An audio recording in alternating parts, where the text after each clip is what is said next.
was ever we're this close to heaven. We'll be in the money unless you crop out.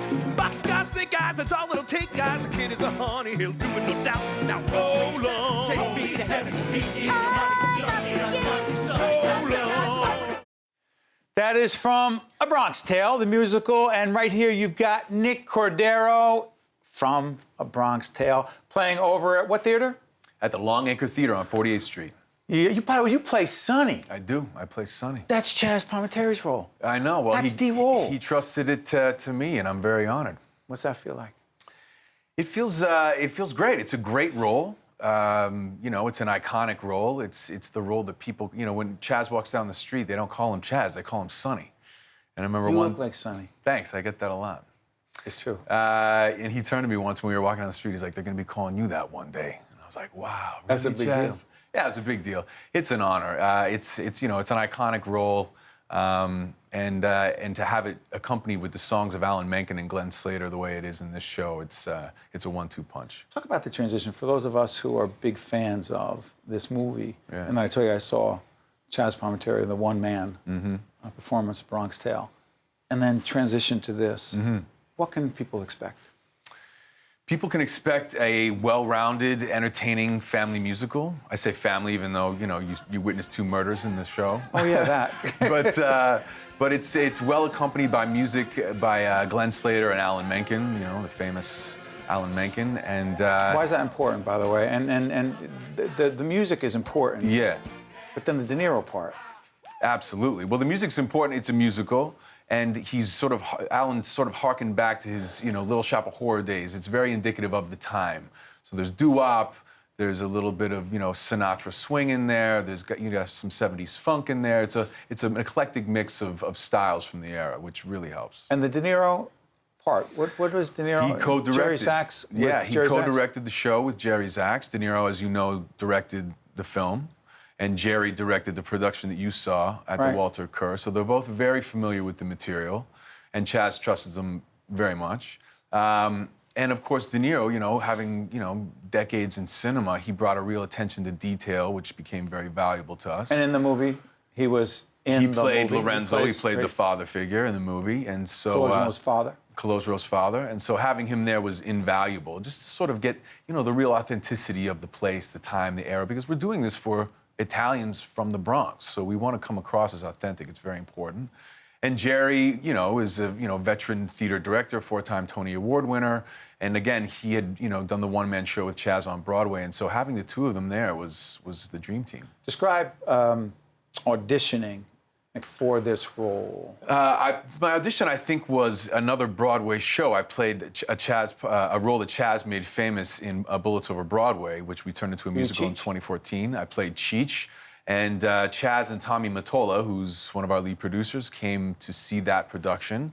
And Tommy approached me at the Tony Awards that year, tapped me on the shoulder just as the lights were about to go down, and introduced himself. Excuse me for interrupting. You weren't just hanging at the Tony Awards. You were nominated. I was nominated. That's right. It's okay to be hanging at the Tony Awards. Yeah, people do it. Yeah. But no, I was nominated. And right before it started, Tommy, tapped me on the shoulder, introduced himself, and said that they were doing a Bronx Tale, the musical, and they were looking at me for the role of Sonny, and that they'd be in touch. And then the lights went down, and I lost to Tony. Yeah, but your life. But it was great. I kind of, it was a thrilling moment that night, and I've been attached to the project ever since. I couldn't be happier. Now, A Bronx Tale, the themes are so powerful. Loyalty. Loyalty, yeah. Respect. Neighborhood. The neighborhood. Tolerance, I think, is a big part of it. Living in love or living in fear is certainly a predominant theme throughout. Is it better to be loved? To be loved or to be feared? It depends on who you ask, I think. If you ask Sonny, his modus operandi is to, manage things through fear, and he finds that he gets better results that way, and he's at less risk, trusting as few people as he possibly can. Nobody, if he has his way. But, I think the audience is left up to their own decision at the end of the piece as to, what the best way to live is. Certainly Colosimo is. You were born and raised in Canada. That's right. Are we not supposed to say that? You can say that, sure, absolutely. Just making sure. Yeah. The New Yorkers and people in this area, I'm from New Jersey, and, We're all part of the same milieu. Yeah. Do you sense a fair number of folks who come and see this and know that you are here? Do you think it matters to them where you're from? I don't think so. No, I haven't really experienced that whatsoever. Like they want you to be from here? Yeah, but, I think that I think they identify more with the character than anything. They want Sonny to be the Sonny that they know and love. And if I do my job correctly, then I think that's they relate to you, and that's all that they relate matters. to it. Yeah, borders are something on a Wikipedia page. Well said. And the other thing is that you dedicate your performance to your father. I do. Yeah. Talk about that. I lost my father this summer. Sorry. And thank you. And he was a huge influence on my life and very supportive of my career and the direction that I was going, and was very much looking forward to hopefully seeing A Bronx Tale. But very proud of me, and so yeah, it was my honor to dedicate it to him. Growing up as a kid in Canada, at what point did you know that this is what you wanted to do? Very early, very early. I think I was about 10 years old when I did a air band at my elementary school to Fresh Prince and DJ Jazzy Jeff's Get outta Nightmare here. on My Street. Is that right? And I directed and choreographed it, and it was a big hit. It was a big hit. All the parents called my mom and said, "This kid's got a real future. This kid's got something. He's got something." And I had a lot of support growing up as a teenager. My drama teacher in high school had a semi-professional theater company that would, employ, young performers at that time. I had a lot of experience there, and a few other mentors as well that really, helped propel me forward. Tell folks again where they can see this terrific musical. You can see A Bronx Tale, the musical, at the Longacre Theater on 48th Street. Listen, we wish you nothing but the best. And here at Public Television, no disrespect, but we think it's better to be loved. I'm just saying. Hey, it's not bad, that's for sure. It's not bad. Listen, appreciate it. Nothing but the best. Thank you, Let's be right back right after this. Thank you, Nick. Thank you.